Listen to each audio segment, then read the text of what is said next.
بسم اللہ الرحمن الرحیم۔ آج دوسری بار میرے ماموں اور مومانی نے میری والدہ سے میرا رشتہ مانگا تھا۔ میں اپنے ماموں کے بیٹے علی حسن سے بہت محبت کرتی تھی اور وہ بھی مجھ سے محبت کرتا تھا۔ میرے کہنے پر اس نے اپنے والد اور والدہ مطلب میرے ماموں اور مومانی کو میرا رشتہ مانگنے کے لیے کہا تھا۔ میں نے اپنی والدہ سے کہا کہ آپ لوگ ماموں اور مومانی کو کب ہاں کرو گے؟ تمہارے ابا آ جائیں، پھر اس بارے میں ہم نے بات کرنی ہے۔ تمہارے ماموں کا تمہارے لیے بہت دل ہے، بھلا میں انہیں کیسے بتاتی کہ ماموں سے تو زیادہ یہاں میرا کرنے کا دل ہے۔ خیر میں اپنے کمرے میں چلی گئی تھی۔ ابا جان رات کو آئے تھے تو ہم نے ساتھ ہی کھانا تناول کیا تھا اور اس کے بعد اماں جان اور ابا اپنے کمرے میں چلے گئے تھے، جبکہ میں بھی اپنے کمرے میں جا کر اللہ تعالیٰ سے دعا کرنے لگی تھی کہ یا اللہ میرے حق میں بہترین کرنا۔ اور صبح میری اماں نے مجھے خوشخبری بھی سنا دی تھی کہ تمہارے ابا جان بھی راضی ہیں، لیکن انہوں نے کہا ہے کہ ابھی ٹھہر جاؤ، کچھ روز بعد انہیں ہاں بولیں گے۔ لیکن میرے منہ سے بے ساختہ نکلا تھا، بھلا کچھ روز بعد ہاں کرنے کی کیا تک بنتی ہے؟ آپ ابھی بھی تو ہاں کر سکتی ہیں۔ جبکہ میری اماں نے غصے سے میری جانب دیکھا تھا اور ان کے دیکھنے کا انداز ایسا تھا کہ میں یکدم ہی چپ سی ہو گئی تھی اور مسکرا کر اپنے کمرے میں چلی گئی تھی۔ یہ واضح اشارہ میری ماں کے لیے تھا کہ یہاں میں بھی پسندگی رکھتی ہوں، جبکہ اس چیز کو مد نظر رکھ کر میری اماں جان نے ایک ہفتے کے بعد میرے ماموں کو ہاں کر دی تھی۔ میری اماں نے ہاں کی اور وہ اگلے جمعے ہی ہمارے گھر تشریف لانے کی ضد کر رہے تھے۔ ہمارے گھر تشریف لانے کی فرمائش ظاہر کر چکے تھے۔ انہوں نے بھی فوراً ہی انہیں گھر آنے پر مدعو کر لیا تھا، جبکہ میں اتنا خوش تھی کہ میرا بس نہیں چل رہا تھا کہ میں ہواؤں میں اڑوں۔ میری اماں میرے چہرے کی لالی کو دیکھتے ہی سمجھ گئی تھی کہ یہاں پر کچھ تو کالا ہے۔ انہوں نے باتوں ہی باتوں میں مجھ سے اگلانا بھی چاہا تھا، لیکن میں نے خاموشی اختیار کر لی تھی۔ وقت پر لگا کر اڑ چکا تھا اور آج جمعے کا دن بھی آ گیا تھا۔ ہمارے گھر میں زور و شور سے تیاریاں وغیرہ چل رہی تھیں۔ ماموں کے لیے ان کی پسند کے پکوان بھی بنائے جا رہے تھے، جبکہ اماں ساتھ ساتھ مجھے بھی تاکید کر رہی تھیں کہ تم اچھے سے تیار ہونا، جانتی ہو نا تمہاری مومانی تھوڑے سے نخرے والی ہے۔ اس لیے ہر چیز کو سنبھل کر چلنا، جبکہ میں تو پہلے ہی سوچ چکی تھی کہ آج مجھے اس قدر حسین لگنا ہے کہ جس کی کوئی حد نہیں۔ تھوڑی دیر کے بعد ہی میں تیار ہونا شروع ہو چکی تھی۔ ممانی اور ماموں شام 5 بجے ہمارے گھر تشریف لے آئے تھے اور وہ مجھے ان کے ساتھ ان کی چھوٹی بیٹی گلناز بھی تھی۔ وہ مجھے دیکھتے ہی مسکرائی اور میرے سینے سے آ کر لگ گئی، جبکہ اسے گلے سے لگاتے ہوئے میں بھی مسکرائی۔ مجھے اچھے سے معلوم تھا کہ علی حسن گلناز سے بہت محبت کرتا ہے، اور میں نے سوچ رکھا تھا کہ میں بھی گلناز کو اتنی محبت دوں گی کہ شامیر خود ہی میرا دیوانہ ہو جائے گا، اور میں اپنے ساتھ ہی گلناز کو اپنے کمرے میں لے کر گئی تھی۔ لیکن میرا دل تو نیچے لگا ہوا تھا، نہ جانے وہاں کیا کیا باتیں ہو رہی تھیں، مجھے کچھ معلوم نہیں تھا۔ تھوڑی دیر کے بعد مجھے بھی نیچے بلا لیا گیا تھا۔ ماموں ممانی کے چہرے پر بہت خوبصورت سی مسکراہٹ تھی۔ میرے آتے ہی ممانی جان نے میرے ماتھے پر ایک پیار بھرا بوسہ دیا اور مجھے صوفے پر بٹھا دیا۔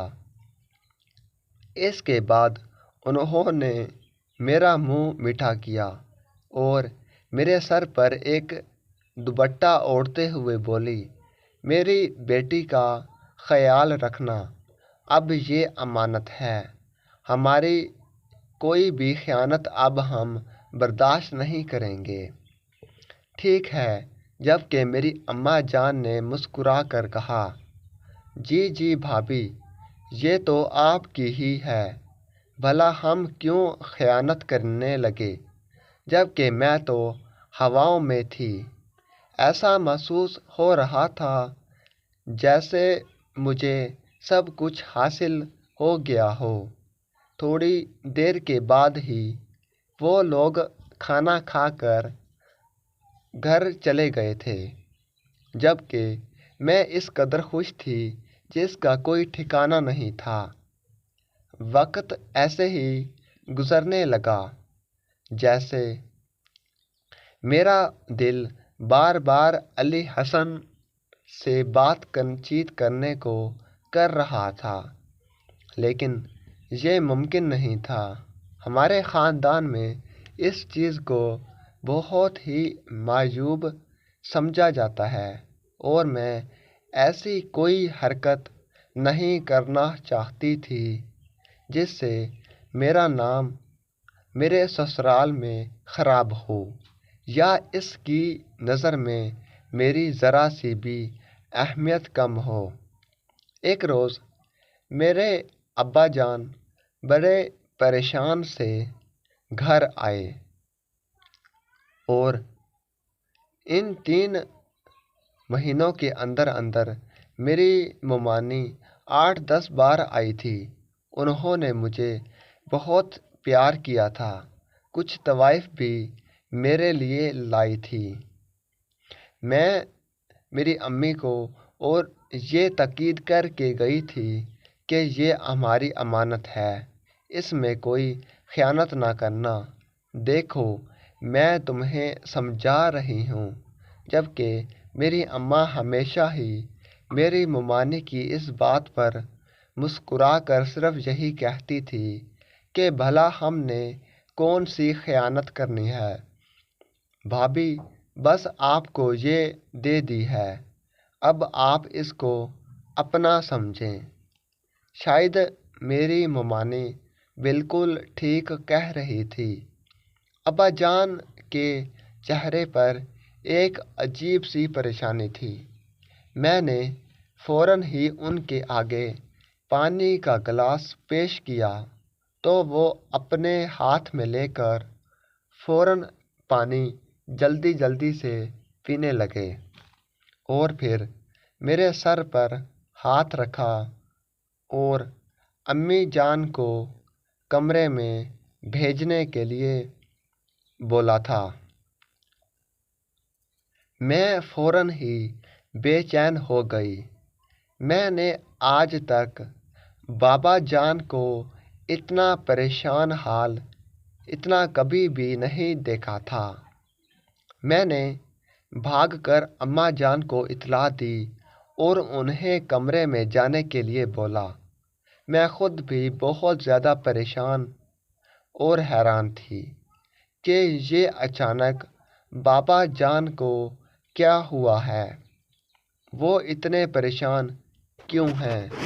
میں نے نوٹ کیا تھا کہ بابا جان کے ہاتھ تھر تھر کانپ رہے تھے اور ان کو پسینہ آیا ہوا تھا اور وہ بار بار اپنے ماتھے سے پسینہ صاف کر رہے تھے۔ اماں جان اپنے کمرے میں چلی گئی۔ میں باہر لاؤنج میں بیٹھی پریشانی کے عالم میں یہ سوچ رہی تھی کہ پتہ نہیں اندر کیا باتیں ہو رہی ہیں۔ اماں جان باہر آئیں گے تو پتہ چل جائے گا۔ کافی انتظار کیا لیکن اندر سے نہ کوئی آواز آ رہی تھی اور نہ ہی امی ابو کمرے سے باہر آئے تھے۔ آخر کچھ دیر میں نے انتظار کیا، پھر اپنے کمرے میں چلی گئی، لیکن مجھے بے چینی ہو رہی تھی۔ آخر انتظار کی گھڑیاں ختم ہوئیں اور اماں جان کمرے سے باہر آئی۔ میں نے فوراً اماں سے پوچھا تو وہ مجھے کہنے لگی، تمہارے ابا جان جائیں گے تو پھر میں بتاؤں گی۔ کچھ دیر کے بعد ابا جان گھر سے باہر گئے۔ میں بھاگ کر اماں جان کے پاس گئی اور ان سے پوچھنے لگی کہ آخر ابا جان اتنے پریشان کیوں تھے، کوئی مسئلہ ہوا ہے؟ تو اماں جان کہنے لگی، بیٹا تمہارے چاچو نے رشتہ مانگا ہے تمہارے کزن آصف کے لیے، لیکن ہم نے تمہارا رشتہ تمہارے ماموں کے بیٹے سے کر دیا ہے اور تمہارے چاچو نے دھمکی دی ہے کہ اگر ہم نے تمہاری شادی آصف سے نہ کی تو وہ ہمیں جائیداد سے حصہ نہیں دیں گے، اور تمہارے دادا جان نے وصیت کی تھی لیکن تم دونوں کی شادی ہو، لیکن تمہارے بابا نے یہ بات چھپائی تھی کیونکہ آصف ایک نکما شخص ہے، نہ کوئی کام کرتا ہے اور نہ ہی اس کے پاس کوئی اچھی تعلیم ہے، اس لیے تمہارے بابا جان بہت زیادہ پریشان ہیں۔ میں بھی یہ سن کر سخت پریشان ہو گئی، مجھ سے برداشت نہ ہوا اور میں رونے لگی اور روتے روتے اپنی امی جان سے کہنے لگی کہ اگر میں شادی کروں گی تو علی حسن سے کروں گی ورنہ نہیں کروں گی۔ یہ کہہ کر میں اپنے کمرے میں جا کر بند ہو گئی۔ کچھ دیر تو میں روتی رہی، پھر میں نے وضو کیا اور اللہ تعالیٰ سے سجدے میں جا کر دعائیں مانگنی شروع کی۔ شادی کے تقریباً